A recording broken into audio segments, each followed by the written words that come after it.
Rehan.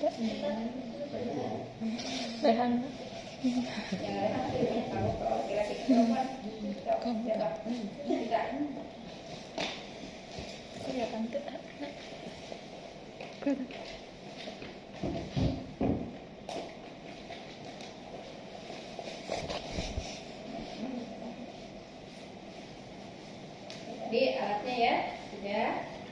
Nah, sama perawatan payudara nanti tergantung di lapangan seperti apa ya. Untuk menghindari penularan penyakit kan kita tidak tahu nih jari kita ya ada luka atau tidak. Penularan kan bisa melalui cairan dan darah pasien ya, dalam tubuh salah satunya dari ASI ya. Kita tidak tahu ya, tapi nanti tergantunglah SOP di sana seperti apa ya. Dan kalau misalnya kita tidak pakai handsun, kita harus yakin bahwa aman gitu ya, pasiennya juga aman dari penyakit menular maupun penyakit infeksi lain, kita juga aman ya, sehingga tidak perlu misalnya menggunakan sarung tangan. Tapi untuk pencegahan ya, apalagi sekarang masih dalam masa pandemi ya, kita gunakan ya sarung tangan. Ya, seperti biasa ya, komposer ya, kemudian penjelasan ke pasien ya, apa yang akan dilakukan, tujuannya apa itu dilakukan ya. Kemudian kita persiapkan alat dan baru pada tahap pelaksanaannya ya, kita cuci tangan terlebih dahulu. Boleh misalnya kalau mau langsung pakai silakan ya. Kita pasangkan handuk ya, handuk yang pertama dipasang di perut ya, supaya nanti kalau misalnya ada keluar air susu ya, tidak mengotori pakaian pasien ya. Perawatan payudara ini dilakukan minimal 2 kali sehari ya, sama dengan frekuensi mandi ya, dan efektifnya sih dilakukan pada saat mau mandi ya. Kita perawatan dulu, jadi nanti dibersihkannya sekaligus ya ketika sedang mandi. Tadi pertanyaannya, apakah boleh dilakukan tiap hari? Kapan dulu? Waktu hamil apa setelah menyusui ya, setelah lahir? Kalau waktu hamil ya boleh saja kalau melakukan perawatan, hanya hindari terlalu menstimulasi puting susu. Ya, sebenarnya berdasarkan penelitian ketika hamil ini perawatan payudaranya tidak terlalu signifikan pengaruhnya terhadap produksi ASI. Ya, justru pada saat nifas inilah lebih efektif ya untuk tadinya pengaruhnya terhadap produksi ASI atau kesiapan menyusui ya. Ya kembali lagi, walaupun rajin tiap hari perawatan payudara ya, kalau tadi hormonnya tidak ada ya tetap aja hasilnya nggak keluar ya, nggak diproduksi. Oke. Nah kemudian kita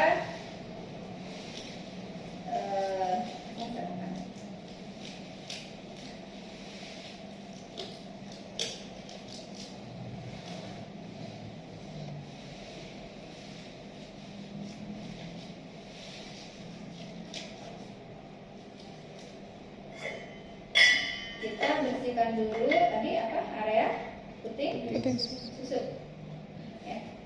Kita kasih body oil ya, kemudian kita kompres ya di areola dan puting susunya selama 3-5 menit ya. Kalau kita minta bantuan ke ibunya untuk dipegangin ya.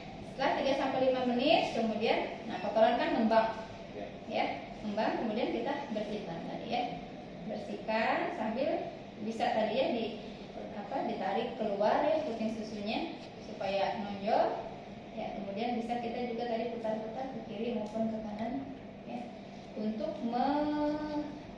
merangsang ya supaya puting susunya nonjol, dan juga untuk melembutkan, mengelastiskan ya puting susu, sehingga nanti pada saat menyusui lebih elastis, sehingga resiko lecetnya itu rendah ya.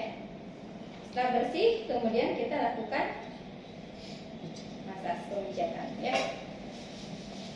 Yang pertama, pemijatan secara bertahap ya, terutama kalau misalnya ibunya bengkak payudaranya keras gitu ya. Jadi kita jangan langsung dengan kekuatan yang lebih ya, karena kan sakit ke pasiennya. Jadi bertahan di lumerkan dulu bendungan-bendungannya tadi ya. Kita lakukan pemijatan ya. Posisi tangan di antara kedua payudara di tengah ya, kemudian kita masas ke arah atas, kemudian kemudian ke samping dan ke bawah sambil diangkat, gitu ya. Karena kan ini lagi produksi ya, jadi kan biasanya payudara juga agak ke bawah ya karena berat. Jadi kita bantu ini untuk memperbaiki tadi ya payudara yang mungkin turun ya, karena nanti ya berapa kali? 20 sampai ya. Tapi ini agak ditekan gitu ya, agak 20 kali atau 30, ada yang bilang 30 ya. Ini kan sudah mulai agak lentur ya, bendungan-bendungannya sudah mulai agak. Nah setelah itu ya, kalau merasa kurang boleh ditambahkan lagi ya.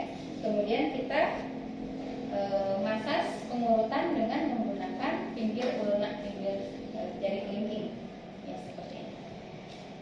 Nah kalau misalnya sudah kelihatan keluar air susunya, boleh minta ibunya ditampung. Jadi pas tadi ngompres mah nggak usah ditampung, udah nggak ada yang keluar kan, udah nyerap ke kompresannya juga ya. Nah pada saat ini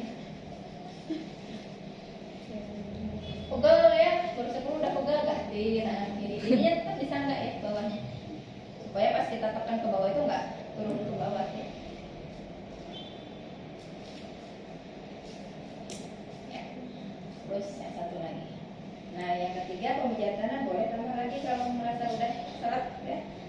Kita dengan di kepala. Ya, nanti ibunya kan merasakan, oh kayak gini nih nekennya gitu ya, nekennya seperti ini. Ya, dan satu lagi. Terus saya sampai, ya hitungannya sih lumer 20 sampai 30. Tapi kalau misalnya masih agak kerja dan ibunya mungkin tidak terlalu kesakitan, boleh. Ya, terus sampai betul-betul lembut ya si ininya lumer. Nah setelah selesai, kalau misalnya kita menemukan ada puting susu yang tidak menonjol, datar ya, banyak cara ya. Ada dengan teknik Kaufman. Teknik Kaufman itu kan di pinggiran kan ya, ke horizontal ditarik gini ya, ke atas vertikal, atas ke bawah, diagonal ya. Tadi ya sama 20 sampai 30 juga. Terus yang satu lagi seperti itu, atau menggunakan spet ya. Spetnya lihat ukuran payudaranya ya, biasanya pakai yang 10 cc ya, biar lebih besar. Nih kan tadinya kan di sini ya. Nah ini nih di jarumnya ya, digunting, dipotong. Si plangernya ini dipindahin ke sini ya. Ini yang nempel ke putingnya ya, masukin ya, nih masukin terus ditarik, sedot, biarin ya berapa menit. Ada yang 10 sampai 15 menit ya.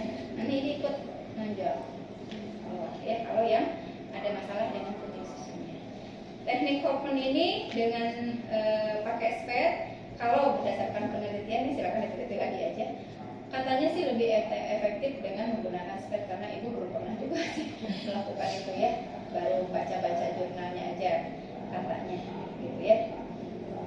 Ini lebih efektif pakai ini ya. Nah setelah selesai baru kita bersihkan ya, kan banyak baby oilnya ya. Mau pakai dua-duanya silahkan. Kalau ibu sih lebih suka menghemat ya, karena ini masih ada baby oil, kita bersihkan dulu pakai air hangat ya, satu-satu aja pakainya biar nggak kotor semua ya. Gerakannya sama seperti tadi ya, bersihkan sampai tadi ya si baby oilnya bersih ya. Kita pakai yang mau dua-duanya langsung ya. Nah setelah itu baru pakai air dingin ya. Kita kembangkan dulu, vasodilatasikan pembuluh darahnya dengan kompres hangat tadi ya, dengan dibersihkan pakai air hangat. Kemudian kita kecilkan lagi ya, dengan vasokonstriksikan lagi dengan air dingin. Sama seperti tadi. Kemudian kita keringkan ya. Kalau misalnya sambil mandi ya, nggak digituin juga nggak apa-apa, bisa pakai wastafel, langsung aja mandi ya. Tadi pakai sabun ya, mau hamil mau tidak hamil ya, kalau menggunakan sabun jangan ke area areola dan putih. Ya kalau misalnya netes mah ya pas lagi mandi air sabunnya ngucur ke bawah mah nggak apa-apa. Cuma jangan sengaja dibersihkan pakai sabun di daerah areola. Ini kan ada tuberkel ya, ya gomer ini kelenjar minyak. Jadi kalau dikasih sabun nanti ini habis ya, jadi kering ya, sehingga mudah untuk lecet pada saat proses menyusui. Makanya nggak boleh pakai sabun daerah situ. Kalau ininya mama nggak, daerah sininya nggak dibersihin pakai sabun. Cuma jangan ke daerah situ. Dilewat. Kenapa? Dilewat. Iya, ya digosok-gosoknya di sini lo jangan sabun. Di skip. Gituin gitu ya. Ya seadanya pas diganjur aja ya ke bawah. Jadi dibersihkan ya. Tadi dengan baby oil kan ada oilnya juga ya. Itu boleh dengan baby oil pas daerah sini mah, atau dengan air hangat. Ya air hangat ini kan untuk mengembangkan juga ya si kotorannya biar bekas lah gampang. Jadi kita nggak terlalu sering juga menstimulasi. Ya kan lama-lama nggak lecet juga gitu ya. Karena si lapisan ini kan dengan gini-gini kan ke hapus ya. Kelenjar-kelenjar minyaknya. Jadi lama-lama nyeri juga gitu ya. Nah, ya itu mungkin ya untuk perawatan payudara. Mama ada yang ditanyakan lagi? Nah, hati-hati kalau yang ibu hamil tadi ya, jangan terlalu sering. Kalau dibersihkannya mama nggak mau tiap hari dibersihkan juga, cuma jangan terlalu membersihkan daerah puting susu karena bisa merangsang kontraksi. Ya, bisa abortus, bisa lahir sebelum waktunya. Ya, dan memang berdasarkan penelitian juga tidak terlalu efektif terhadap pengeluaran ASI ya. Kalau misalnya yang kecil-kecilnya dari kecil, kan tadi pakai